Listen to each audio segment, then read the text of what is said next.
Hey guys, Marisa Stone here with the Systems Lounge and Simon Says Social. And today I am going to talk with you about the customer journey, and we are going to go through the workbook in which you have already downloaded to help you to figure out exactly how to use this workbook in order to accomplish your goal of creating your own customer journey and influencing your clients during the moment of purchase. So let me begin by sharing my screen. And I want to begin by saying, as you're going through this process, there is a bit of a learning curve, and I want you to know you've got this. I can help. So don't feel like, oh my gosh, this is a lot of information. Marisa, you're really piling it on, and I just don't know what is going to happen here. Don't worry about it. This is an opportunity for you to really learn how to design this customer journey and then create this template that you can use for every other product or service that you sell inside your company. All you're going to do is go back in, maybe tweak some touch points, maybe tweak some content, tweak some ways in which you are scaffolding your clients, and move on with this customer journey. So let's see if I can pull this up. Okay, perfect. So here's the workbook. You should have already downloaded this, and you're welcome to pull this up on your screen and follow along. However, you're going to see exactly the same thing on my screen that you're seeing inside your own document. But you're welcome to pull your own up and make some notes as we go through this process. So to begin with, this is kind of a generic customer journey. And it begins with perhaps the person finds this great offer or somehow sees this great offer. Perhaps they see it on TV, perhaps they see it on the computer, they figure out, that this is a product or service that they're interested in. And then they want to start comparing and finding out more. They're interested, they really want to learn more about this. Perhaps at that point, because this is a very generic model, it doesn't go into all the detail with regard to research and the other touch points that we might consider. Somebody perhaps watches a video, somebody perhaps reads a report or a blog post, perhaps they download the manual for said product or service. All of those types of things can happen inside this same process. Then the next thing they're going to do, perhaps if they are in love, is purchase the product, right? Then we wait for delivery. And during the time in which we're waiting for delivery or chasing down our order, this is not a super exciting time for us, right? We can't wait. We're so ready for it to get here, and it's not arriving, Finally, the product is received, and then the order might be incomplete, right? And so what you're seeing in this model is that there's some frustration here, there's some excitement here, but then when I open the box, something is missing. I'm not very happy, right? Then I'm gonna set it up and I'm gonna receive my first bill. And perhaps I understand the first bill, perhaps I don't. I'm really trying to figure this out, right? And this particular purchase is of a cell phone. So we're just gonna use this analogy. And then maybe I run into a network problem. Again, I'm not very happy about this, right? Because I'm trying to call my mom or I'm trying to call, my significant other, and my network is messed up and I can't make my call. Then perhaps I make my first payment and I'm like, wait a minute, this is a lot more than what I was thinking it was going to be. Well, then I see this promotional offer and I say, well, maybe I should call them and look into this. Maybe I need to go abroad and I want roaming while I'm abroad. And then something happens while I'm traveling and my phone breaks. Now what do I do, right? So there are all these experiences throughout this journey where I'm happy about something and then I'm sad about something and then I'm happy about something and then I'm sad about something and I have certain features that I want and then darn, I break my phone, well, now I'm going to move and my address is changing and now I'm upgrading, so I'm super happy. So as you can see, this is basically a circular model that I go around this process of purchasing my new phone, using my new phone, trying to understand my bill, dealing with network problems, having roaming abroad that I need while I'm traveling, breaking my phone, moving, then upgrading, and then perhaps disconnecting or leaving the company, and then the company says, oh, well, I'm going to win them back, right? So when this company created this customer journey model, they took into consideration all the places in which their customer might be super happy or struggle with something, right? We're going to do the same thing when we design your own customer journey. So here's another example. This is the Starbucks customer journey model. And the way that they say that customers go through their service is, and this was in 2012, so chances are it's changed a bit since then. But basically they come into the store, they stand in line, they get to the counter, and they order whatever they're ordering. Now, what is not represented on this chart is that some people are going to dart directly to the restroom, and some people are going to dart directly to finding a place to sit before they place their order, which is both fine. But by understanding those two things, perhaps as the person who's designing this customer journey, you might want to make those two very easy for that customer to find. You put up a sign so that they know where the restroom is, and you make sure that tables who have been vacated are cleaned off and ready to go. So now the person is at the counter and they're placing their order. Perhaps they're buying merchandise, or perhaps they're getting some, drink or food or whatever. They purchase, they exchange money, and for the person buying merchandise, they receive their item and pretty much go out the door. But what's not included on this is the excitement, right? I've purchased my thing, I'm excited about it, perhaps I have a big smile on my face, and then I take off out the door. Or perhaps I purchased my item and I want to go straight over here and sit down and open my package and look at my item, right? Those are things that we haven't quite considered. Again, at the beginning, when we talked about how would you make this an easier process, is you would make sure that those tables are cleaned off once they're vacated so the next patron can then sit down. The next thing for the person who's buying the food or drink, right? They exchange money, and then you know how you kind of hang out in this space and wait on your order to arrive? Perhaps this is another opportunity to make it really easy for somebody to find a seat, right? Because they may not stand up around the counter and wait on their order. They may want to go ahead and sit down, and when their order arrives, they'll step up to the counter and get it.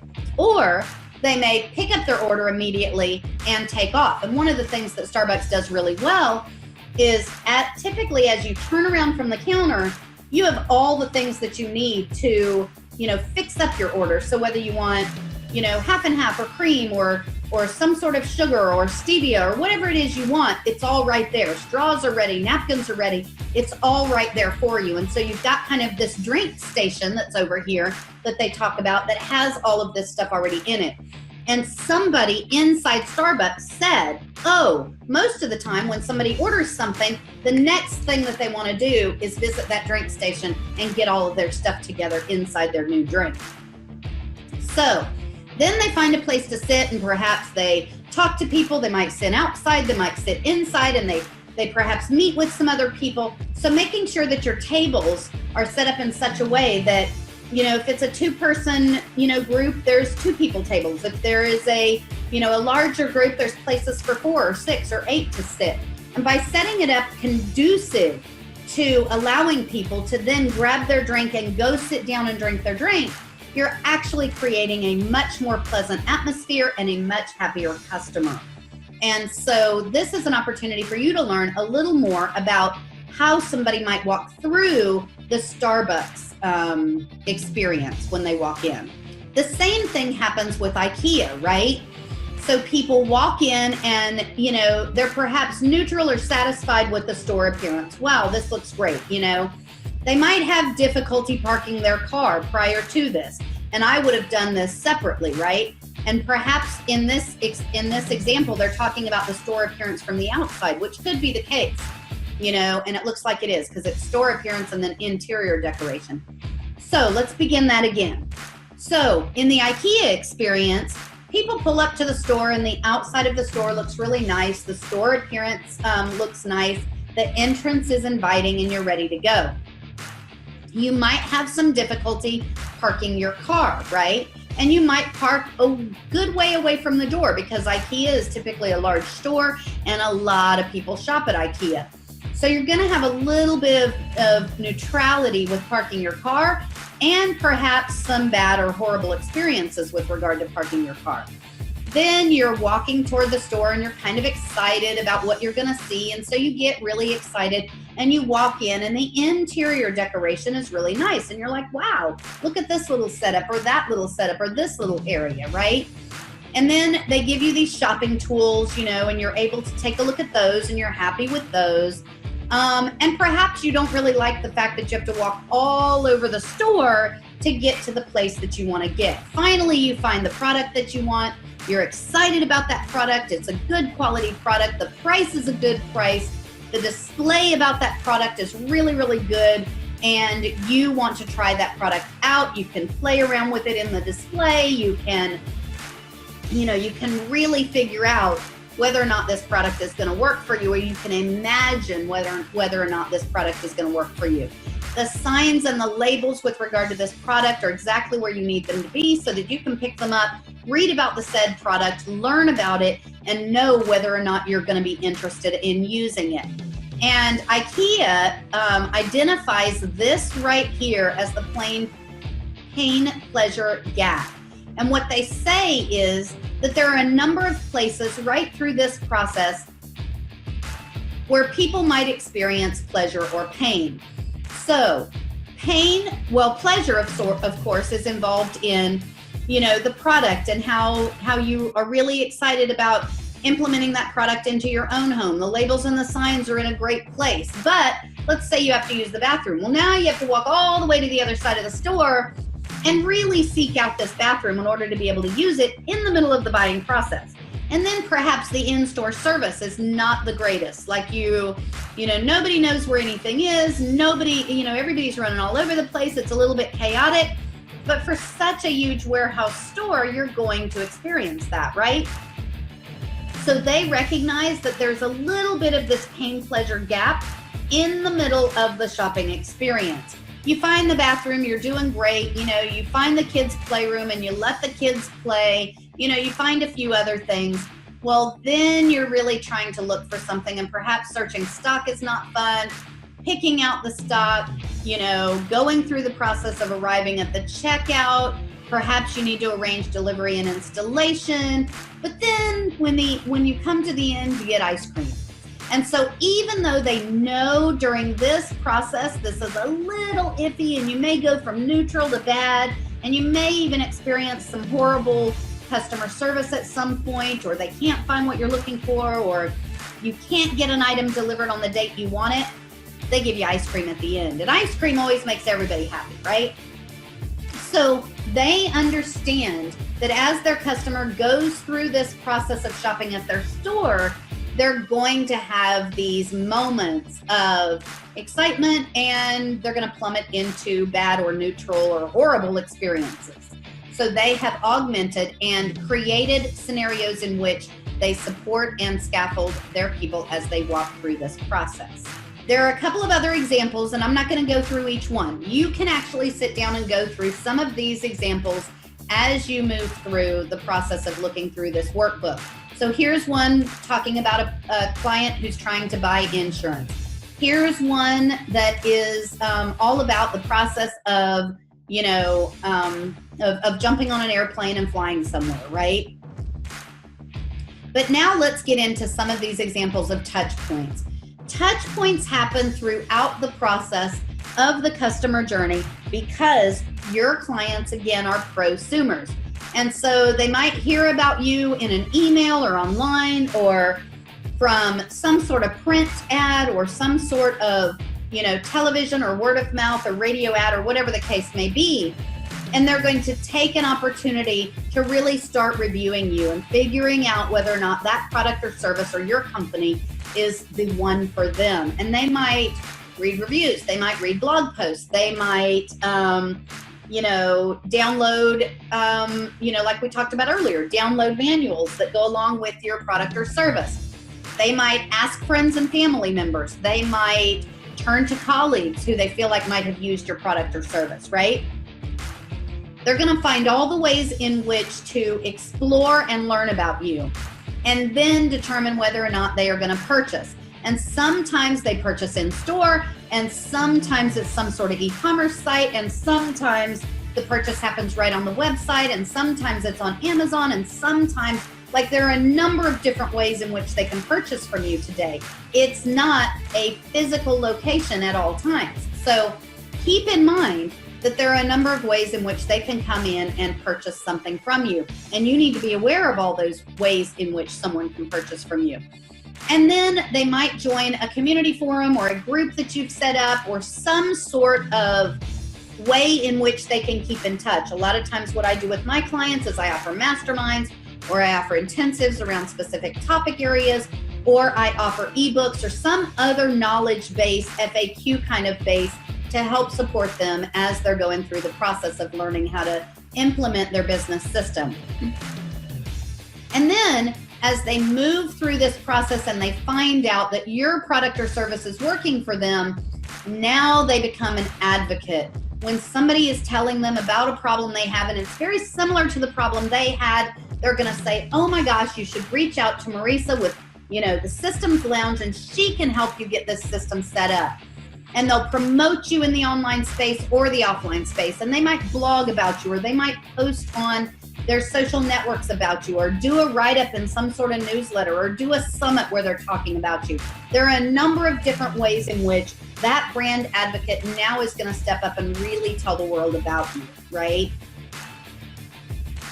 So all these touch points, news feeds, social networks, reviews, in-store experiences, social networks, email, television, websites, ads, text and mobile, chat bots, personal relationships, all of these different things represent the touch points that you can implement inside your own customer journey model, right?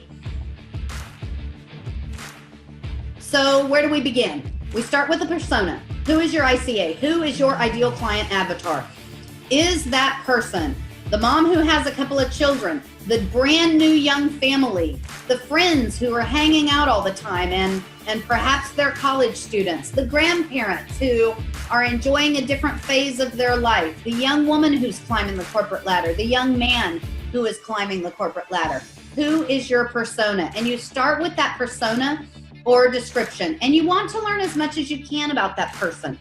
So meet Jane. She's a millennial. She wants a career and she's an excellent writer. She's also a new mom. Her husband recently got a promotion and now he's working long hours. So as you can imagine, Jane has a lot on her plate, from caring for her baby the majority of the hours during the day and also trying to pursue a career as a new mom. So a couple of things you want to consider is, how is Jane going to move through your company? What's the process that Jane is going to use to move through your company? How is she feeling each step of the way? And how long is it going to take for her to move through your company? So let's talk about the process for a moment. Maybe she searches Google, or maybe she goes to your website. Maybe she opts into one of your products or services, or does a challenge with you. Then perhaps maybe she purchases something and there's a little bit of a waiting game until that thing is delivered. And then perhaps there's a little bit of a learning curve to learn to either go through the process of taking the course that you've offered, or learning to use the product or service, or whatever the case may be, right? You need to understand what's happening and how Jane is moving through your company. And more importantly, you need to understand how she's feeling. Is she uncertain when she does her Google search? She doesn't know if she's going to find what she's looking for. Is she kind of neutral when she arrives at the website? Well, let me check this out, Is she positive when she opts in to your freebie or your challenge, right? Is she negative during the process that she's having to wait on the item to arrive? Or is she negative during the learning curve that she's going to experience? What other feelings might she have as she's moving through your company? And then you might want to consider how long it's going to take her, right? So if she's got a new baby, perhaps the awareness process, when she searches Google and actually goes to the website, perhaps that's going to take her about a week to really consume all that information and figure out whether or not she wants to go to the next step. And then perhaps she's going to research for 1 or 2 weeks or 2 or 3 weeks, right? Is this the right product for me? Is this the right service for me? How am I going to factor this new love of writing and this new career into my job, my role as a new parent?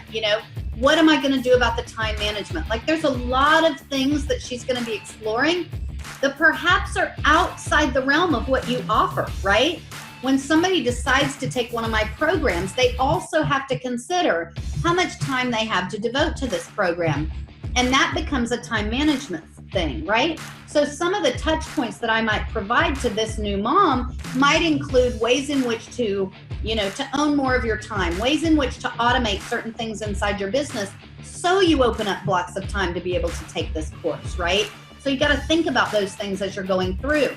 And then perhaps it takes her another week to make a choice, and then it only takes her a day to make a purchase. But by understanding these things, you're able to design a customer journey that's going to work for her.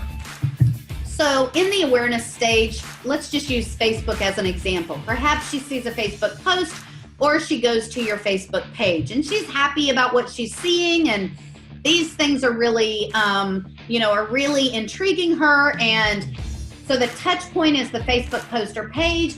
The process is that she's browsing through the posts and she's looking at the items, and she's, in this particular instance, we're talking about a child care center, right? So she wants to see some of the photo albums on your Facebook page to determine whether or not this is a good fit for her child. And perhaps she's happy. She's liking what she sees. Then she goes to the website, and she's in the consideration phase at this point. And she goes to the website and she searches, and she arrives at the school, and perhaps she, is looking at, the website on a mobile device, and it might be a little bit difficult to see because most of the time on a mobile device, it crunches it down and it's hard to see. So she goes ahead and decides, okay, well, I'm going to sign up. I'm going to email an inquiry, and I'm going to try and find out more about this child care facility. And then perhaps she realizes that that's not going to give her enough, so she schedules a call to find out more. Now, the reason she has kind of this neutral look as she's scheduling this call is now she's got to take time away from her day to be able to schedule this call. So maybe she's feeling a little apprehensive about that. When am I going to have time? Is the baby going to be crying during that phase? As I'm trying to talk on the phone, I don't know. So then she's in the decision phase, and she goes on a tour of the school, and she asks about the curriculum and the disciplinary policy and the child-teacher ratio and all of those sorts of things. She decides that she's going to go ahead and sign up. She's liking what she hears. So she's considered the location, the price, the fact that this is going to help her get her career off the ground and things like that. And she's super excited about having her child at this facility. And now, as she moves into the following months of her child being at this facility, she's in the mode of brand advocate, or in this case, they're saying it's delight, right? She's delighted. She refers this child care facility to her friends, and she's really, really happy with how her baby is engaging and doing at this child care facility. And so you want to do something very similar to this, right? So how will Jane move through your company? And you want to think about the experience steps. First, she does this, then she does this, then she does this, and after that, she does this. What are her pain points along the journey? Where is the friction inside the customer service that she's experiencing? And what can you do to fix it? Her goals are to learn about your company and the options that are available to her, to discover what the possibilities are, to perhaps try some free options, some free things that you're offering, a download, an ebook, a webinar, something like that. And perhaps buy a low-end product to kind of try you out. Her attitude at the time might be ecstatic, it might be frustrated, it might be annoyed, or it might be thrilled, right? What are the pain points throughout this process? Where is the friction in the process or your customer service, and how can you fix it? The touch points might be Google, or a Facebook ad, or a Facebook post, or an ebook, or an opt-in. Like, the touch points abound. I just used Google and Facebook because those are the two that are probably going to be the most likely to be on your list. But as we well know, with our talks before, touch points can be anything. Perhaps it's a live session. Perhaps it's a website. Perhaps it's an email. The touch points can be pretty much anything. What are the pain points throughout the process? Where is the friction for her? Where are the barriers? Where are the questions? And where is it that your customer service might need some improvement?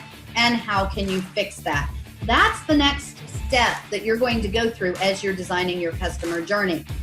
What happens behind the scenes? Jane does this first, then she does this, then she does this, and after that she does this. Automatically on the back end, your SEO is going to be working for you. Your website's going to be optimized, and you're going to be set up so that the pages load fast and she can access them on a mobile device. You're going to have Facebook ads or other ads, Google ads, whatever, Instagram ads that you're putting out there that are going to be pulling Jane and the rest of your tribe in as you go through the customer journey process.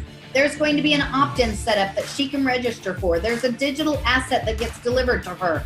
There's a welcome email sequence that she enters into that helps her to understand what it's going to be like to be inside your company. This is the beginning step of the customer journey, right? And then you're going to put her through this nurturing or educational email sequence into what we call an upsell. And that upsell might be another product or service that you know she's going to need next after she finishes with the first one, right? So here's some examples, some very simple examples of a jagged customer journey model, a spiral customer journey model, and a sine wave customer journey model. And I just gave you 3 because I'd like for you to really start simple and really take it slow at first. This is a lot to take in and it's a lot to learn. So I want you to think through what happens with my client or my customer as they're going through this customer journey process inside my company, and choose the model that works for you. Then I've given you some space to really hone in on who your ideal client avatar is and really list some things about their attributes, what they're interested in, some of the ways in which you might impact them or your company might impact them throughout the process of the customer journey. And then I want you to seriously dive in and create this persona. Is your ideal customer male or female? Are they, a working professional? Are they, climbing the career ladder, or are they a stay-at-home mom who's, got a job on the side? Like, what is it about them that is going to help you create touch points that they're going to respond to, help them remove the pain points and remove the barriers to purchasing from you, and help you to influence that purchase decision at the moment that they're ready to buy. This is the, the slide on which you can create all of that. The next thing I gave you was a list for you to go through all your resources and the touch points in which you will implement and deliver those resources. And you can create several of these. You don't just have to use this one. This can be created on any piece of paper inside your office or on the computer if you'd rather do a spreadsheet. But I was trying to give you an opportunity to really hone in and create a catalog of the resources that you have and the touch points in which you are willing to engage in. And then it's time to draw out your model. And I've given you several blank pages from which to draw out your model, so that if you start getting into it and then you find that, okay, well, I need to tweak it a little bit over here, when you're finished with all the tweaks and all the extra stuff, you can actually get a solid customer journey model template from which to build your own customer journey. So here you go. The last page includes some resources. So feel free to join us in the Systems Lounge. There are masterminds and intensives. So there is actually an intensive coming up on this course. And there's a webinar coming up about designing your customer journey. So there's a lot of ways in which you can continue the conversation with me about your customer journey. If you click on any of these resources, they will take you directly to those pages and you can join us and really get your customer journey down. So thank you so much for being involved. I really, really appreciate you being here. if you are interested in joining us inside the customer journey, let me click on this and open this up in a new page so you can see it. Here's how you would sign up for the webinar that is coming up. So you go through, you download your copy, and then you just register for your seat inside the webinar that's coming up. You're going to learn a lot of stuff inside this webinar. You're going to learn my personal secrets, 3 amazing secrets to creating your own customer journey. And if you show up to the webinar and you're there live, I am going to provide you with a fully functional sales funnel that you can use to create your own customer journey inside of, so that you are ready to go. This is a $5,000 value. You keep 100% of the profits. All you do is plug in your information and it is ready to go. So let me know if you guys have any questions. I am super excited to see you on the webinar. And that webinar is happening Tuesday, February 27th, 3 p.m. Eastern, 12 p.m. Pacific. And we're only taking 200 spots inside this webinar. So make sure you grab your seat quickly, because if this webinar is anything like my past webinars, it's going to fill up really quickly. I'm excited to see you there, and I will talk to you all very, very soon. Bye, everyone.